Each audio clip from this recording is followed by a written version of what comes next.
FreshBaked, all signs appear to be pointing towards a dramatic increase in guest capacity at the Disneyland Resort very soon. Great news for guests, but there's potential disaster for the guest experience. It could get ugly and fast. We've mentioned before, a couple weeks ago, Governor Newsom seemed to indicate that they would lift the color-coded tier system on June 15th. Now, it's not exactly confirmed or official, but the fact that he gave an exact date, June 15th, suggests that they've got a definite plan in mind. They've got something that they're ready to go, ready to get started on June 15th. Meanwhile, though, we're still under the tier system, and it looks like Orange County is going to be moving to yellow.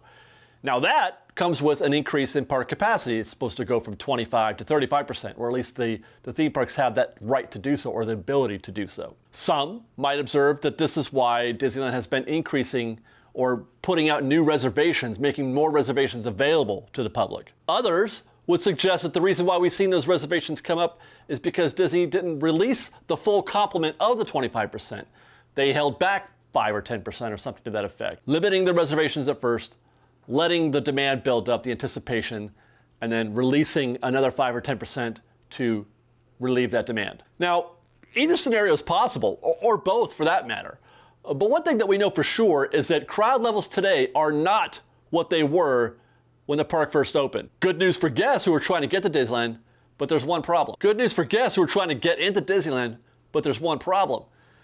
They haven't increased capacity on the rides or in restaurants. More people, more competition, the same limited amount of space available to put those people. At present, they're doing little to nothing indoors. They're not queuing people indoors on rides.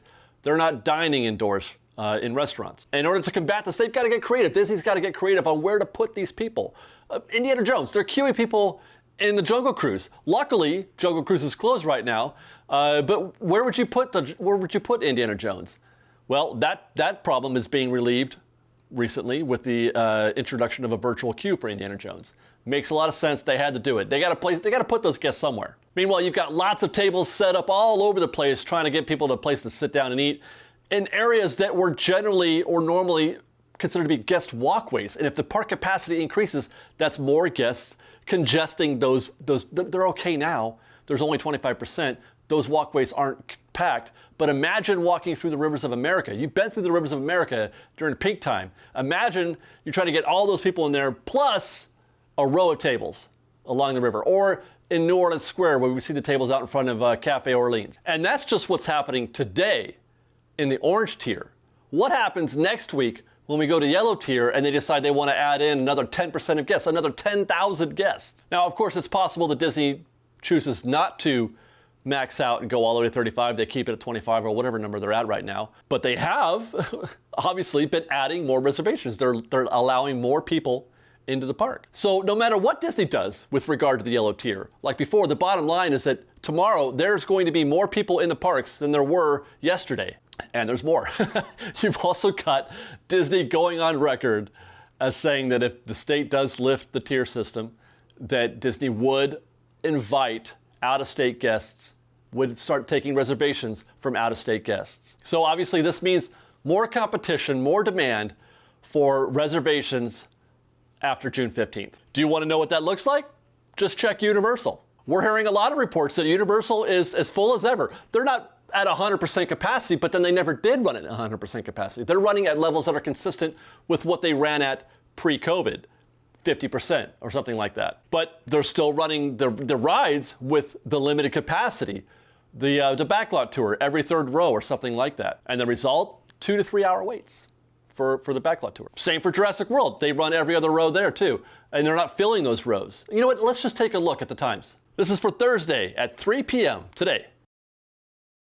Okay, less than an hour at Harry Potter Town, that's not bad. Oh, there we go, okay.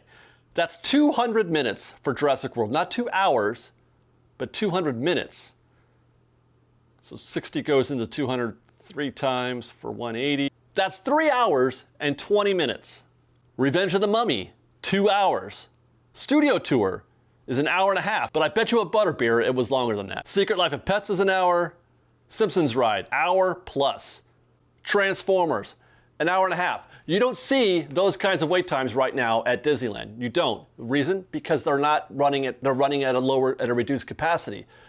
you start bringing in more folks, that's the kind of thing you might see. All this to say, without some sort of commensurate change to the ride capacity or the restaurant capacity, adding more guests, increasing park capacity, it will make the parks very difficult to manage, and it'll make it a little bit harder to have a good time. It would be like trying to put 10 pounds of fertilizer in a 5-pound bag. And that is why Disney can't bring back annual passes yet. That's why they have to wait until they're at full capacity. If it's trouble when they release more reservations or when they decide to bring in out-of-state guests, if that's trouble, wait till you see what happens when you bring back annual pass holders. But it doesn't have to necessarily be this way. 2 recent developments have got me believing that it's possible that we may be closer to coming to full capacity than we are to, imminent disaster. First was this statement from Governor Newsom regarding wearing masks.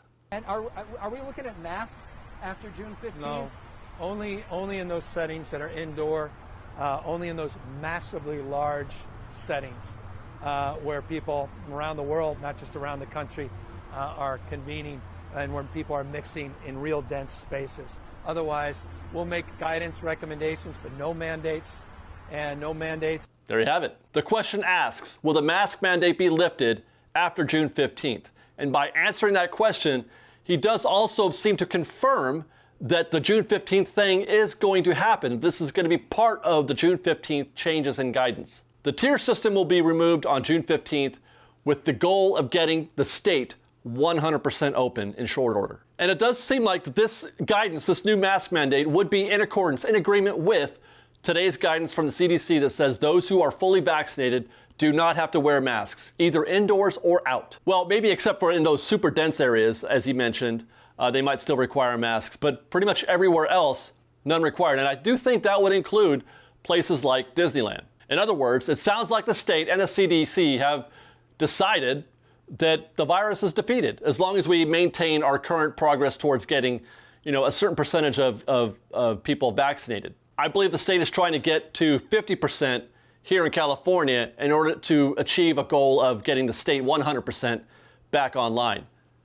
So it doesn't have to be 100% vaccination rate. Now, of course, Disney can make up their own guidelines. They as they have been doing in Florida. The requirements at Walt Disney World in Florida are much stricter than those that are being required by the state. But they're not as strict as the requirements are here in California. And that's a distinction that we're going to circle back to in just a minute. If the state is ready to lift restrictions, including the mask mandate, and if Disney is also prepared to invite out-of-state guests if those restrictions are lifted, then there's really no reason to continue the pretense of social distancing. And it's the social distancing that is driving the capacity limits. Most agree it's the masks, not the 6 feet of distance, that is the most preventative measure. It's the best tool against transmitting the virus. It wasn't that way at first, of course, when everything first happened. It was all about social distancing and sanitizing. But if masks are no longer required, then really it's just a matter of time before we're running at full capacity again. I mean, it's not going to happen right away. They're going to do things slowly. We've seen already that Disney has not been able to get everything open. Some restaurants remain closed. The train runs for just half a day. Others aren't running at all. There's no parades, there's no fireworks, there's no street shows, there's no character meets. They'll want to have as much of that up and running before they start approaching full capacity. But I do think that these recent developments are a sign that we're closer to that than we are, again, to that disaster that I talked about at the beginning of this video. We're closer to full capacity and we're closer to the return of something that resembles an annual pass. I know that they're using a different term now.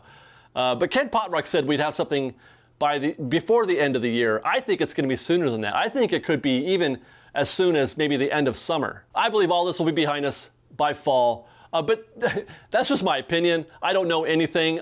This is just, an opinion based on observable information, like this statement made by Bob Chapek today with regard to the mask mandate. He said that today's guidance that we got from the CDC is very big news for us, particularly if anybody's been in Florida in the middle of summer with a mask on.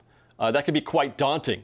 So we think that's going to make for an even more pleasant experience. He doesn't say it outright, but by congratulating guests for not having to wear masks in the summer, he's saying, you're not going to have to wear masks this summer. But please don't at me with the questions about how they're going to prove the guests are vaccinated. I am just reporting his statement and relaying that to you. So what's your opinion? Got to pick one.